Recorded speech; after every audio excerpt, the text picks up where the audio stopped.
ముందుగా మనం సిద్ధార్థ్ దగ్గరికి వెళ్దాం. సో సిద్ధార్థ్, ఇవాళ జరిగేటువంటి పిసిసి విస్తృత స్థాయి సమావేశం ఒక కీలకమైనటువంటి సమావేశంగానే మనం చెప్పుకోవచ్చు.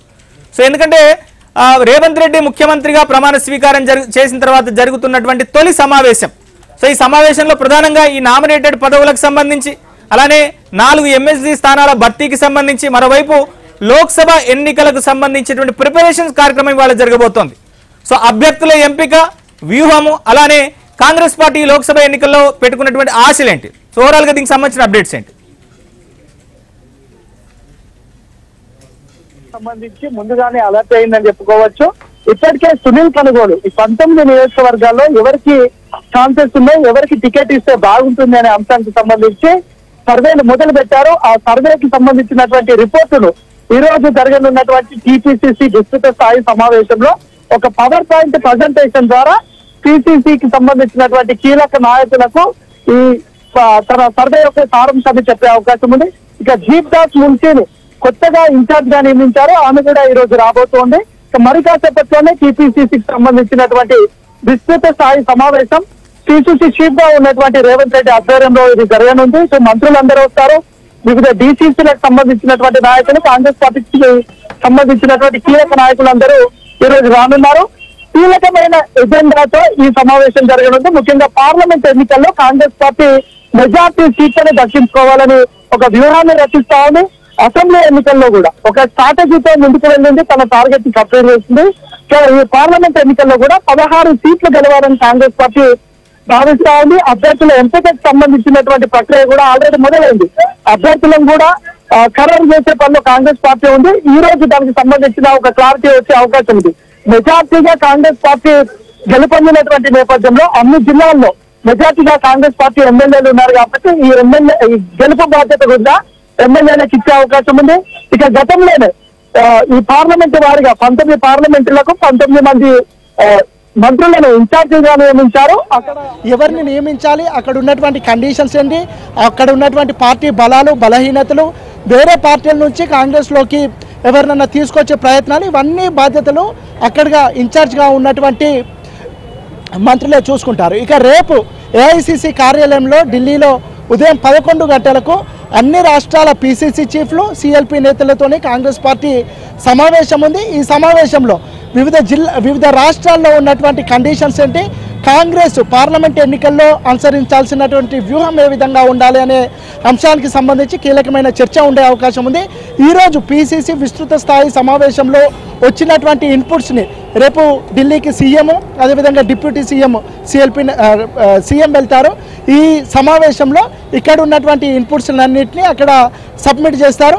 ఇక దాంతోపాటు తెలంగాణలో ఏ విధమైన స్ట్రాటజీతోని పార్లమెంట్ ఎన్నికలకు వెళ్ళాలి అనే అంశానికి సంబంధించి కూడా కాంగ్రెస్ పార్టీ ఒక అంచనాకు వచ్చింది. 6 గ్యారంటీ స్కీమ్ల అమలుకు సంబంధించి ఇప్పటికే దాన్ని అమలు చేస్తున్నాము, 100 రోజులలో కంప్లీట్ చేస్తామని కూడా కాంగ్రెస్ పార్టీ చెప్తుంది.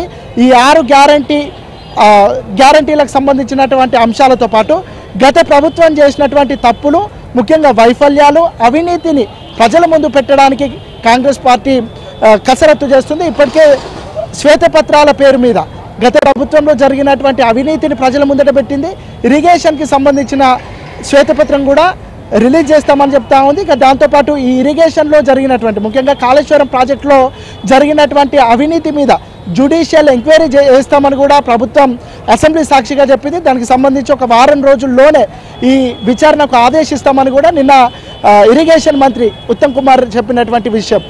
మొత్తానికైతే గత ప్రభుత్వ వైఫల్యాలను ప్రజలకు ఎక్స్పోజ్ చేస్తూనే కాంగ్రెస్ ప్రభుత్వం ఏ విధమైన పరిపాలన అందించబోతుంది, ఎందుకంటే వాళ్ళు ప్రజాపాలన అందిస్తామని, ఇందిరమ్మ రాజ్యం తెస్తామని, 6 గ్యారంటీలను అమలు చేస్తామని చెప్తున్నటువంటి నేపథ్యంలో ఈ విషయాలన్నింటినీ ప్రజల ముందట పెట్టి పార్లమెంట్ ఎన్నికల్లో అత్యధిక సీట్లు గెలుపొందాలని చూస్తున్నారు. ఇక దాంతోపాటుగా గతంలో రాహుల్ గాంధీ జోడో యాత్ర చేసినప్పుడు విపరీతమైన రెస్పాన్స్ వచ్చింది.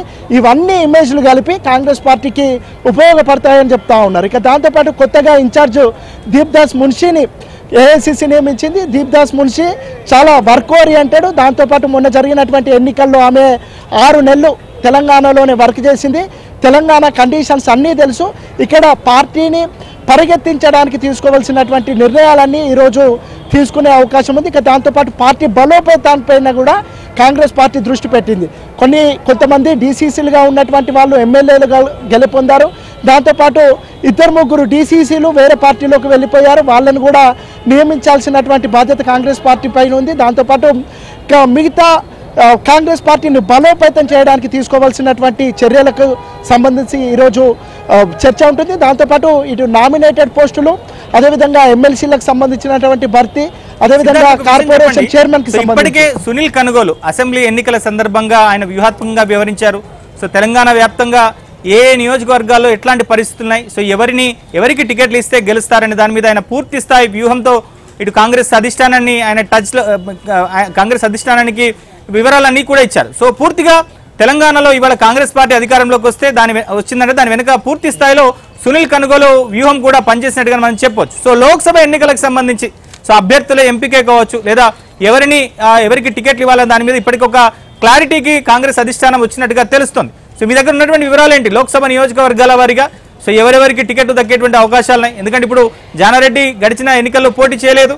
సో అలానే రమేష్ పటేల్ సో ఆయన సూర్యాపేట నుంచి పోటీ చేయలేదు. చాలా మంది నేతలంతా కూడా ఉన్నారు, కొంతమంది త్యాగాలు కూడా చేశారు, చిన్నారెడ్డి లాంటి నేతలు.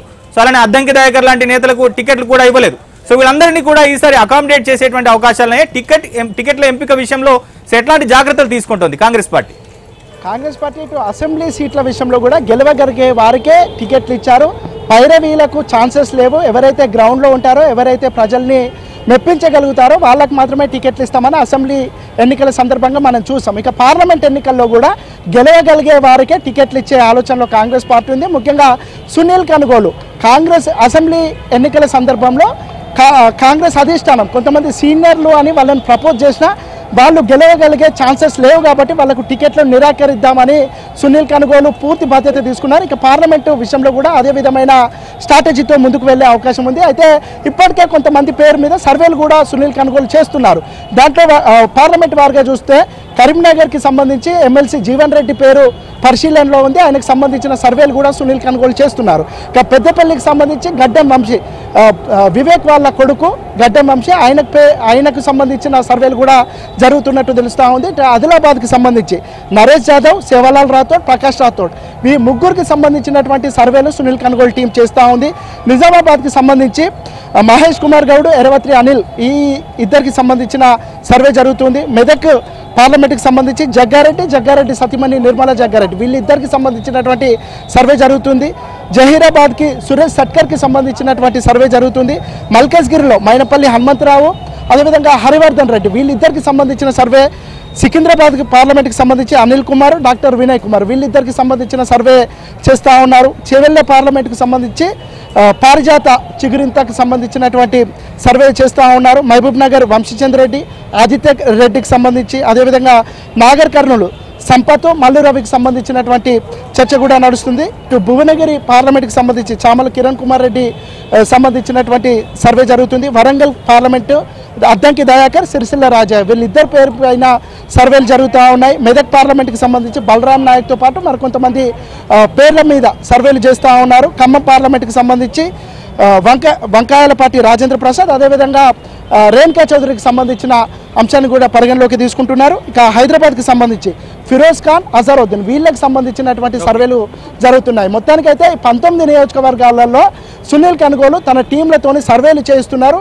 సర్వేలలో ఎవరికి మొగ్గు చూపుతుందో, ఎవరికి ప్రజాదరణ ఉందో, వినబిలిటీ ఛాన్సెస్ ఎవరికి ఉన్నాయో వాళ్ళకు మాత్రమే టికెట్ ఇచ్చే అవకాశం ఉంది. ఇక టికెట్ రాని వాళ్లకు ఇటు కార్పొరేషన్ చైర్మన్లు కానీ, నామినేటెడ్ పోస్టులు కానీ, ఎమ్మెల్సీలు కానీ ఇవి ఇచ్చే ఆలోచనలు ఉన్నారు. మొత్తానికైతే కాంగ్రెస్ పార్టీకి సంబంధించినటువంటి అందరూ శ్రేణులు కలిసి పార్లమెంట్ ఎన్నికల్లో మెజార్టీ సీట్లను గెలిచేలా కాంగ్రెస్ పార్టీ వ్యూహాలు రచించబోతుంది. దానికి సంబంధించి మరికోసేపట్లోనే రేవంత్ రెడ్డి అధ్యక్షతన పిసిసి విస్తృత స్థాయి సమావేశం